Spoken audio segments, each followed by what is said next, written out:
Hey horror fans, welcome back to Room 237, coming at you with another horror remake. And this time it is 2009's My Bloody Valentine. Sorry for that glare, I thought I'd fix that light issue. Oh, well. 2009's My Bloody Valentine, which of course was originally released as My Bloody Valentine 3D. It was one of those gimmicky films, which I've seen it in 3D, not in theaters. I saw it on, actually I think when it came out we rented it on DVD. The 3D's not bad. Now, first off, the original My Bloody Valentine, I'm a huge fan of. It's one of my all-time favorite slasher films. I love it. I love everything about it. The setting, the characters, the kills, the gore effects. So you would think this one, after, in 2009, after 6 years of mostly failed, abysmal remakes, this one would be no different. But, in all honesty, this one's not half bad. I've sort of gone back and forth on it. At first, I liked it. I've seen this a handful of times. First, I was like, alright, cool. Because I actually didn't know it was a remake the first time I saw it. And then, I saw the original, and I was like, oh, this kind of sucks. It actually took me a while to buy it. I've owned this for years, but it took me a while to buy it. I got it for super cheap. This is just the 2D version. I didn't need the 3D. So then I was like, this sucks. While went by, then I was like, it's not that bad. Then I was like, it's actually pretty good. And now it's one of those movies like you just can't make your mind up about it. I will say it's not that bad of a movie. I just got done rewatching it again, and it's actually not bad. As far as remakes go, it probably is one of the better ones. It's not Dawn of the Dead, Hills Have Eyes, or even Evil Dead, which is my favorite one. Or even like Friday the 13th, which I think is a very fair, well done reboot. But I would say it's decent. It's passable. And also, considering what else was coming out around the later part of the first decade of the 2000s, Prom Night is a bloodless fucking slasher film, the remake anyway, and that was the year before this, and this one, it's fairly bloody. Granted, it's Lionsgate, which they did all the Saw films, so... And it was written by Todd Farmer, who had written Jason X, which I'm not a fan of.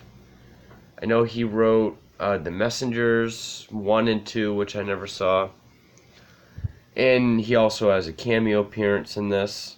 He gets killed in this like he does in Jason X. I will say, okay, now I usually shit on CGI, which this movie has a ton of. However, it's kind of forgivable because where they were going for the 3D gimmick, they do kind of have to do CGI. When there are practical effects, they are well done. I gotta give it to him for that. The cast, you have Jensen Ackles from, of course, everyone knows him from Supernatural, which is a show I've actually never seen. Jaime King, which people would know from, like, the Hangover movies. Who else? Kevin Tiggy, I think that's how you pronounce it. He's been in a few horror films. He's an older actor. And of course, Tom Atkins, who is great in everything. And it does follow a lot of the same beats as the original. It is a bit different, you know, and it's different in a way. It's still very much like the original. It is a remake. Some of the stuff they changed, like for example, in this one, the deaths, the kills are sort of happening all over the place, not just the mine. The history with Harry Warden, I've already done a review on the original, and this will probably be my next episode of Reslashed, whenever I get to that. So, like in this one, there's the explosion in the mine. Harry Warden's trapped with these other men, and instead of killing them for food, he kills them so they don't take up all his oxygen, and then he snaps. And I mean, the opening of the film, he's in like a coma. It's like a year later, and he wakes up on Valentine's Day, and he kills, like, we don't see any of it. We see like the aftermath, like all between the hospital and the mine where there's this huge party. He kills 22 people. It's explained later. And then, of course, we have the lead character Tom, played by Jensen Ackles, who's the son of the Hanniger mines, who's been gone for a number of years. He comes back just as the time Harry Warden is coming back to kill people around Valentine's Day. Which, this movie doesn't really, go crazy with the whole Valentine part of it. Like, there's only a couple scenes where people are exchanging, like, a Valentine hearts or whatever. The thing about this is, it's still a slasher film. Still very much a slasher film. But they really take the whole love triangle of Tom, Axel, and Sarah. Like, it's much more soap opera-y than in the original. Which, I mean, it doesn't distract from the film. It's got plenty of kills. It's got plenty of inventive kills. I mean, there's the first real killing spree we see in present time. There's like this sort of seedy hotel where Tom is staying. And there's this trucker played by the writer Todd Farmer and this other woman. They're having sex. And, he's a trucker. He goes to leave. She finds out he's been videotaping him. So he goes to get in his truck, and she storms after him to get the tape, completely naked. So she's a little crazy or free-spirited. He goes to get in his truck, and he gets the pickaxe to the head. Yeah, there's CGI. But then in the hotel, there's a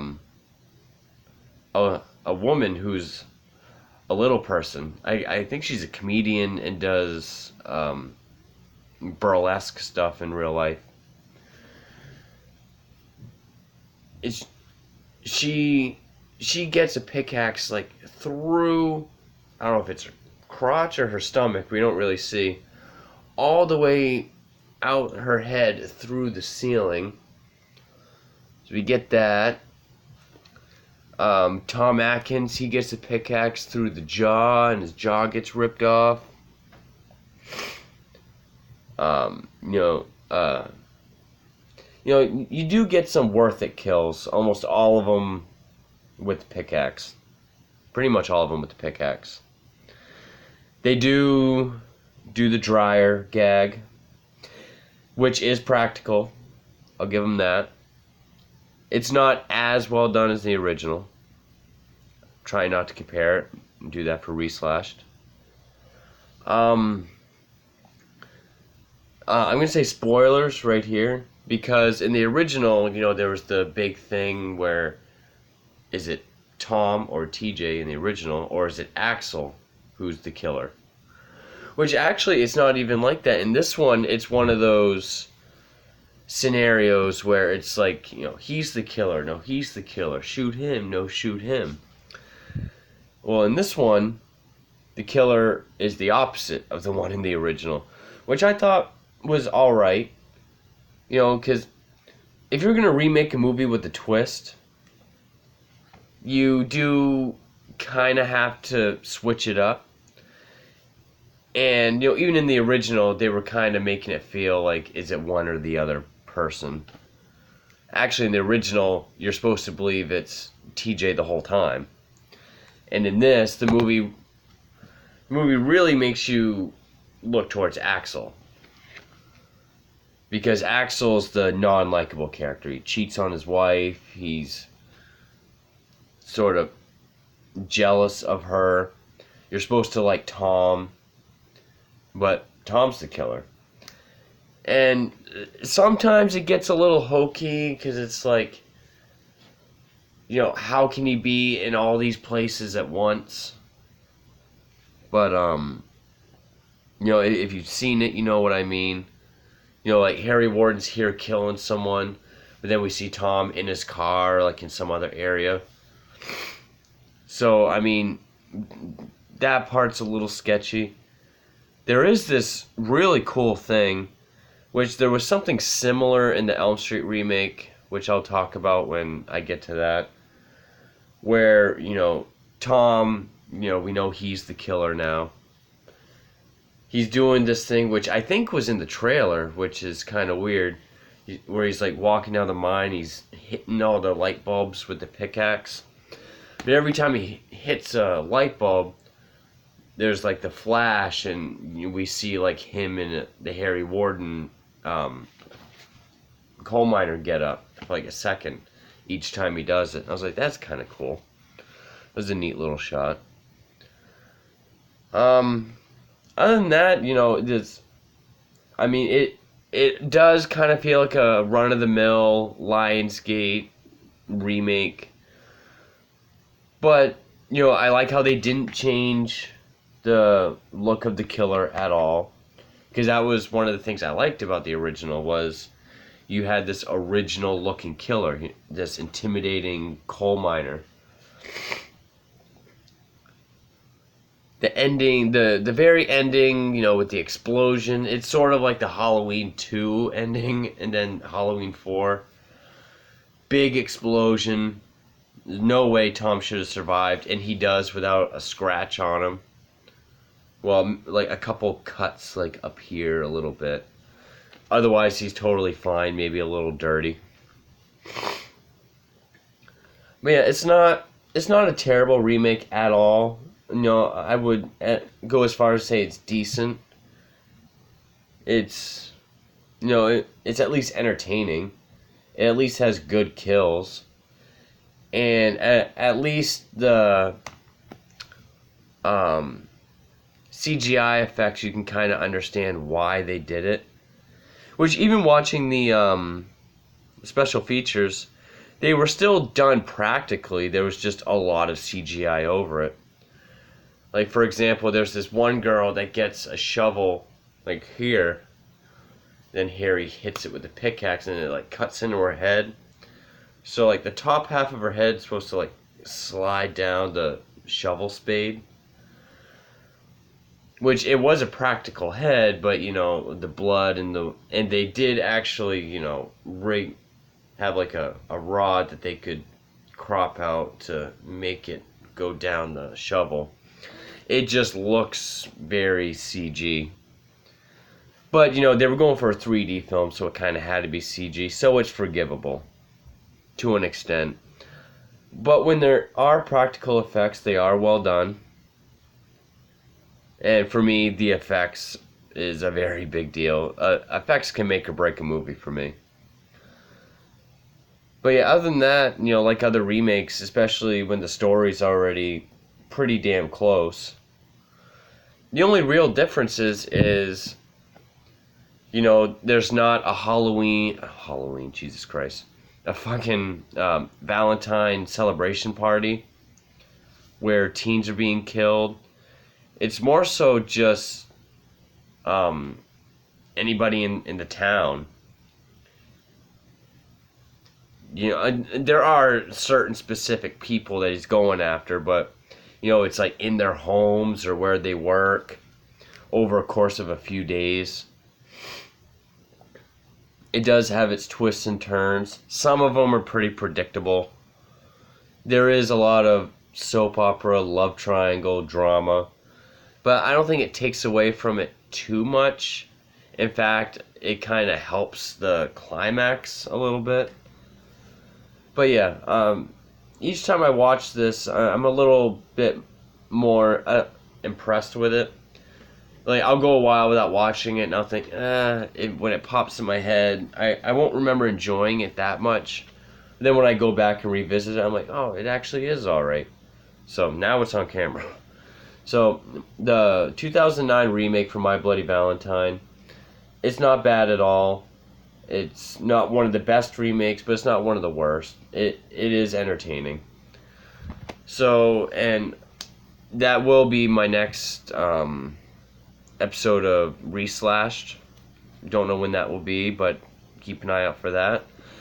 And with all that, thank you for watching.